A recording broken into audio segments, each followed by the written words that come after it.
Hi everyone, I'm Cheryl and welcome to the Sewing Room channel. I'm going to demonstrate how to make this flag pillow, and I'm using patriotic themed fabrics on it. I'm using stripes and stars on the front. Now you can find a lot of patriotic fabrics at Joann Fabrics and Crafts.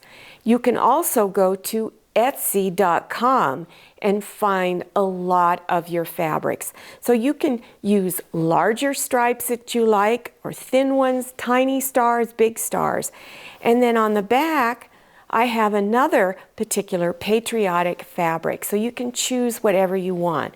Then you have an option of putting piping on the edges. Okay, let's get started.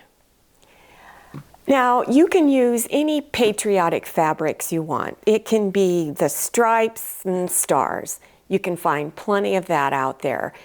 Or you can use just other little funky patriotic fabric. It's your pillow, so you can do whatever you want. So on this demonstration, I'm just using the traditional stripes and star fabric. Now, you can make it any size. So determine how big you want it. How long do you want it? How tall do you want it? Once you have that figured out, then figure out how big you want your square in the corner. I'm going to use Pellon Light Easy Steam 2. It's two-sided fusible webbing to put the square up in the corner, because I didn't want to cut a lot of fabrics and have a seam showing through the stripes. So that's why I'm doing it this way. You can get this at Joann Fabrics and Crafts, Etsy.com, and Amazon.com. And it comes in large sheets with these grid lines on it.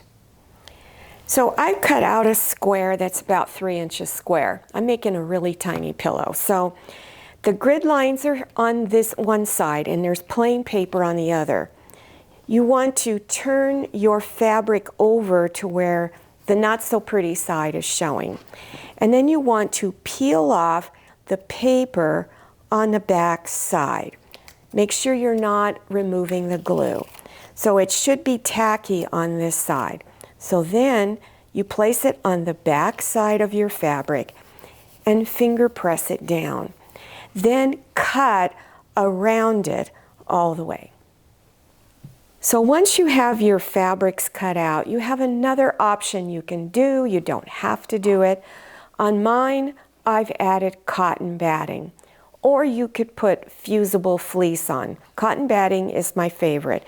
Then you would need to do quilting stitches to hold it in place.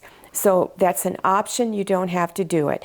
You would do it on both the fabric for the front and the back. So now, once you've got it on and cut, then you want to remove the grid line paper. Make sure that the glue is not coming up off of the fabric.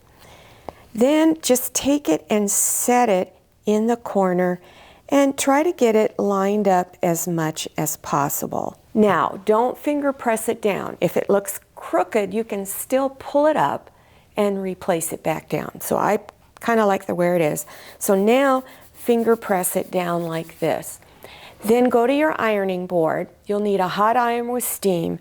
Put a thin piece of cloth over it, spray it with a little water, and then hold your iron down over the top according to whatever your package of instructions say. Now you need to do an overcast stitch or a decorative stitch over these two edges right here, because you don't want those raw edges showing. So I like using the satin stitch. Here is an example of satin stitches. There's a narrow width, a medium width, and a wide. You can adjust that to whatever you want. So always make a little sample on scrap fabric.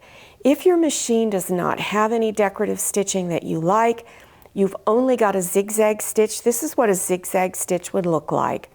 This is shortening the length so that the stitches are a little closer together, and you can even make it wider if you choose to. So you're just going to start up here, stitch down, turn, and stitch across. This is piping. This is an option. You don't have to put piping on. I'm not going to go into a lot of detail on the piping because I have a separate tutorial on how to do the piping. It's very detailed, and piping is not really that difficult to do.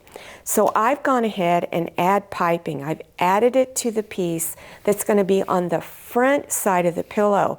I've brought my ends down towards the bottom side of the pillow, and I've folded it in a special way so you really can't notice that it's folded like this at all.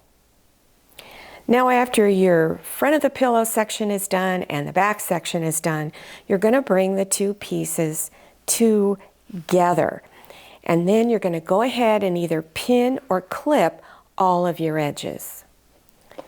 So bring the back and front sections together. If you're not using the piping, it's not an issue. Just leave an opening somewhere here on the front so you can reach inside later and put the polyfill stuffing in it. So you want to leave it, maybe 4 inches or so wide. Then you would back stitch on each side of your opening and stitch a 1/4 inch seam all the way around.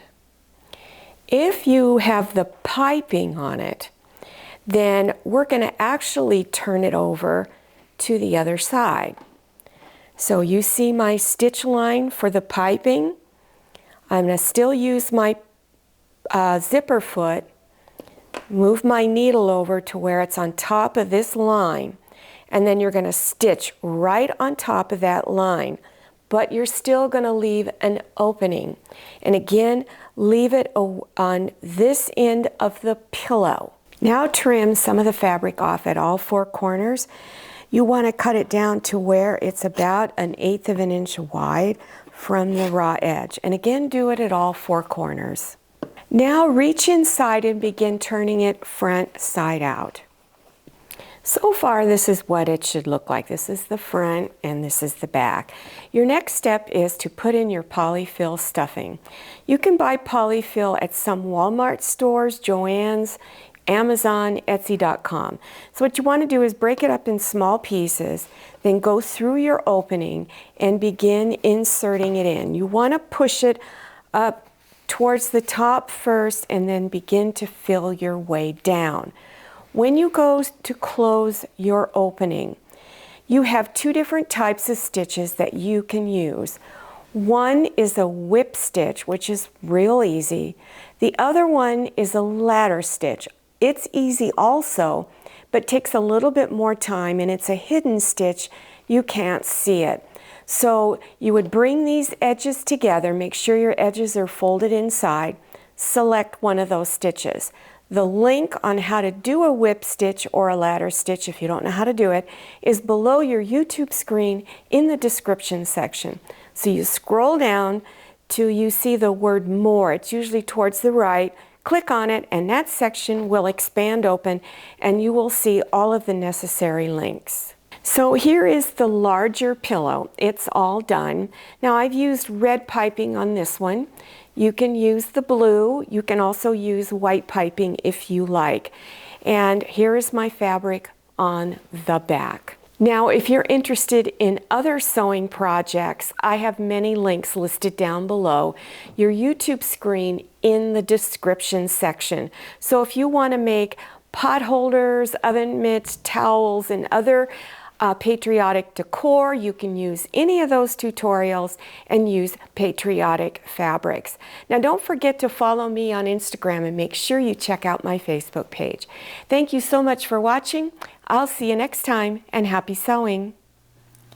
If you like the Sewing Room channel, one of the best ways to show your support is to subscribe by clicking on that red subscribe button and give this video a thumbs up. And don't forget to click on share to share this video with your friends. And make sure you click on the bell so you receive notifications for all my new videos. I'm Cheryl, this is Manny, and this is Scotty. See you next time.